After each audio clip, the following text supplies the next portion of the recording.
Assalamualaikum warahmatullahi wabarakatuh. Waalaikumsalam warahmatullahi wabarakatuh. Selamat pagi anak-anak. Selamat pagi. Bagaimana kabarnya hari ini?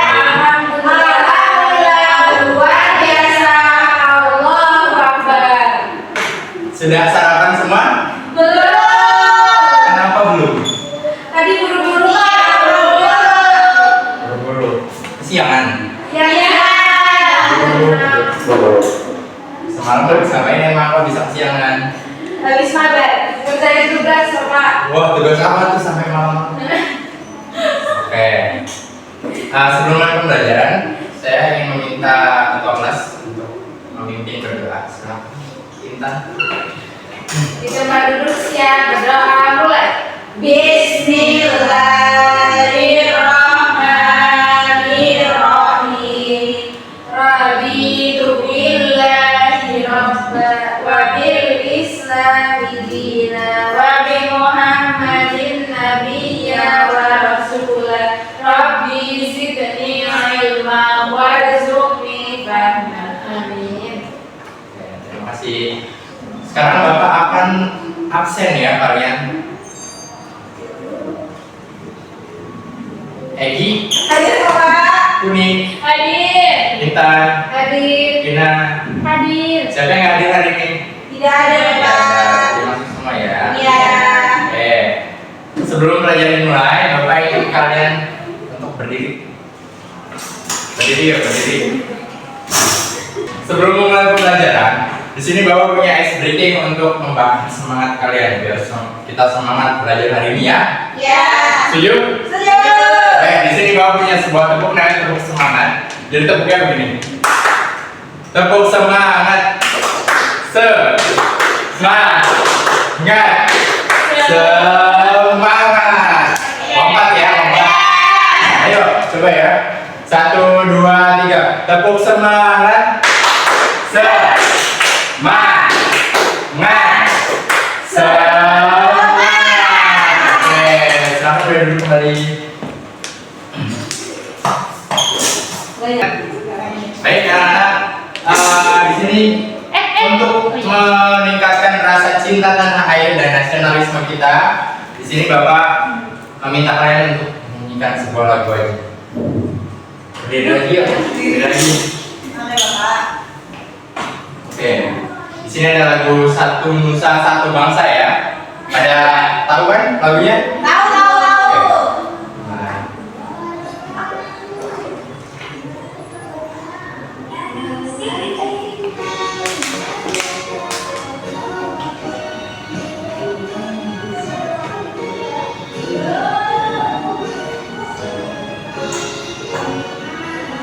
Satu nusa, satu bangsa, satu bahasa kita.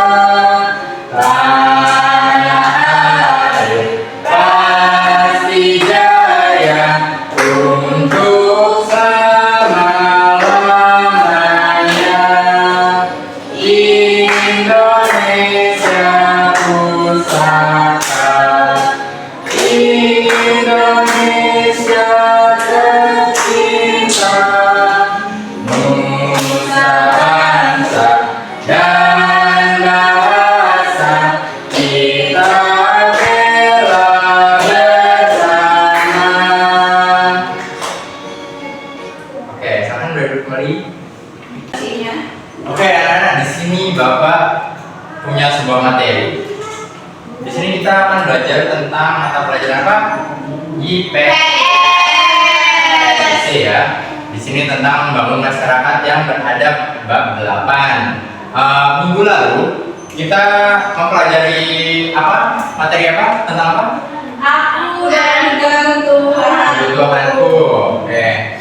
Di sana mempelajari apa saja? Kebutuhan apa? Primer, sekunder. Kalau primer itu kebutuhannya pokok. Kayak apa contohnya? Makan, pakaian, terus tempat tinggal. Terus kalau sekunder itu yang tingkat 2 ya. Kita sudah terlalu membutuhkan kebutuhannya. Contohnya apa, yuk? Transportasi, terus handphone, nah dan lain sebagainya. Terus yang tersier tuh tingkat 3 yang kita opsional. Contohnya ada apa? Perhiasan, mainan, ya dan lain sebagainya. Oke, di sini di bab 8 kita akan mempelajari tentang membangun masyarakat yang beradab. Pada topik C, awas kita bisa dihukum. Nah, jadi sebelum memasuki materi di sini di sini Bapak akan menjelaskan mengenai tujuan pembelajaran kita ya. Yang pertama, peserta didik dapat menganalisis dampak dari sebuah pelanggaran tertulis dan tidak tertulis. Kedua, peserta didik dapat menganalisis manfaat menaati peraturan. Dan yang terakhir, yang ketiga, peserta didik dapat membuat dan mengampanyekan pentingnya menaati peraturan. Oke. Apa saja sih peraturan yang tidak tertulis yang harus kalian patuhi? Contohnya di sekolah. Memakai seragam sesuai hari. Terus berpakaian rapi dan tertutup. Terus memakai sepatu. Terus apa lagi? Membuang sampah pada tempatnya. Terus apa sih akibat yang kalian dapat nih kalau misal kalian enggak menaati peraturan tersebut? Dimarahin guru. Dimarahin guru. Dihukum ya. Terus nanti orang tua kalian bisa dipanggil kalau emang sudah beberapa kali diulang.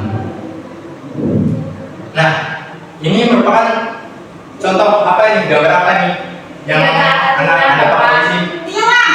Cengtri ya. Cengtri. Lah ini berapa nih? 6.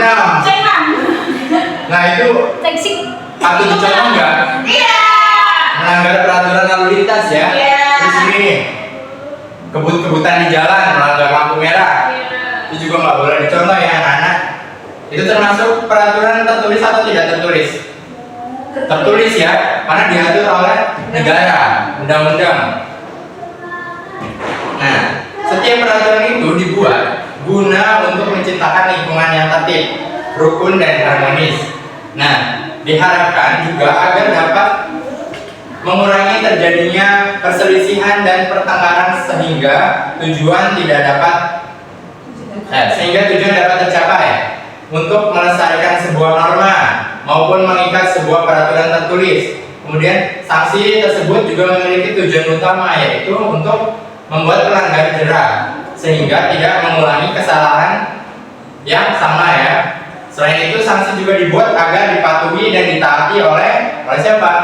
Semuanya, masyarakat Indonesia. Nah, sebelum itu di sini Bapak punya video mengenai ini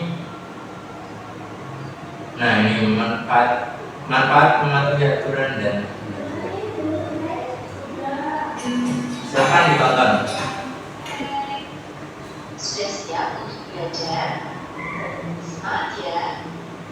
Kita akan belajar manfaat mematuhi aturan dan akibat tidak mematuhi aturan. Selamat belajar.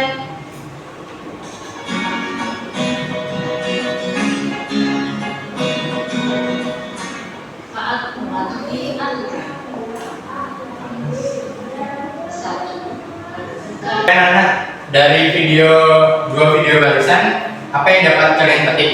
Dari video yang pertama itu mengenai apa? Akibat dari melanggar aturan ya. Terus yang kedua mengenai apa? Norma ya. Nah, itu di sini. Nah, pentingnya peraturan norma. Norma itu apa sih? Norma adalah peraturan yang tidak tertulis, kaidah, aturan atau adat, kebiasaan dan hukum yang berlaku dalam masyarakat. Sebagai warga negara, kita patut bersyukur kepada Tuhan Yang Maha Esa, karena bangsa kita adalah bangsa yang besar. Namun banyak di antara kita yang belum taat norma atau peraturan. Nah, padahal ada pepatah dari Sumatera Barat mengatakan, di mana bumi dipijak, di sana langit dijunjung. Maksudnya adalah pepatah tersebut menggambarkan dengan tepat kewajiban kita untuk menaati aturan atau hukum yang hidup dalam masyarakat. Karena dengan menaati norma, kita insya Allah kehidupan yang kita dambakan akan tercipta. Oke, jadi di sini cukup sekian materi yang dapat Bapak sampaikan. Di sini Bapak punya LKPD. Bapak meminta kalian untuk mengerjakan LKPD.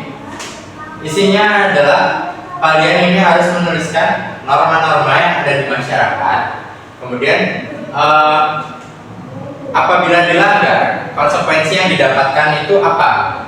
Di sini karena cuma ada satu kelompok, Bapak diminta untuk kalian bertiga berdiskusi ya. Ya Bapak. Perlu waktu berapa menit untuk mengerjakan? 1 jam. 1 jam kelamaan ya. Bapak kasih waktu 20 menit. Oke Pak. Bagaimana anak-anak, ada kesulitan mengerjakan? Iya. Bisa ya? Bagus, berarti kalian paham dengan materi yang Bapak sampaikan. Ya. Oke, silahkan bisa maju untuk presentasi salah satu perwakilan. Semangat nih. Wah, itu harus bisa. Perkenalkan nama dari, perkenalan nama. Oke, saya akan mempresentasikan hasil pekerjaan dari kelompok saya, yaitu kelompok 1 ya, yang ada norma agama. Itu melaksanakan ibadah di masjid. Yang kedua ada norma kesusilaan, menjaga kesopanan dan tidak mencuri. Yang ketiga ada norma kesopanan. Yang keempat ada mengucap salam. Yang kedua ada tidak menunda. Yang ingin memberikan tanggapan? Tidak. Ya, silakan mulai dulu.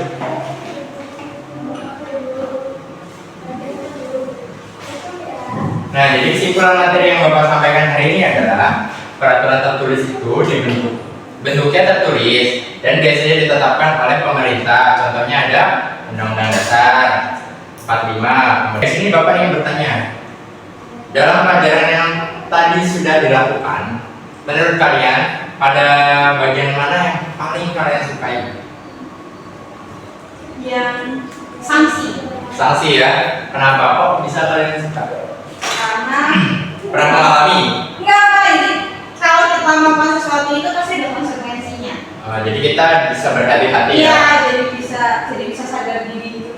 Terus tadi kita belajar ada apa aja? Norma. Contoh pelanggaran ya. Sanksinya apa? Terus sanksi dari norma juga. Nah, oke. Mungkin cukup sekian pelajaran yang dapat Bapak sampaikan mengenai bab 8, membentuk masyarakat, membangun masyarakat yang beradab. Topik C, awas kita bisa dihukum.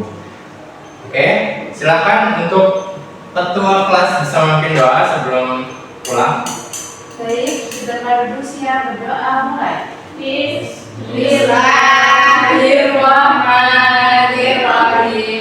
Subhanakallahumma wa bihamdika asyhadu an la ilaha illa anta astaghfiruka wa atubu ilaik. Silakan kalian bisa pulang ke rumah masing-masing, hati-hati di jalan. Bapak pamit undur diri. Wassalamualaikum warahmatullahi wabarakatuh. Waalaikumsalam warahmatullahi wabarakatuh.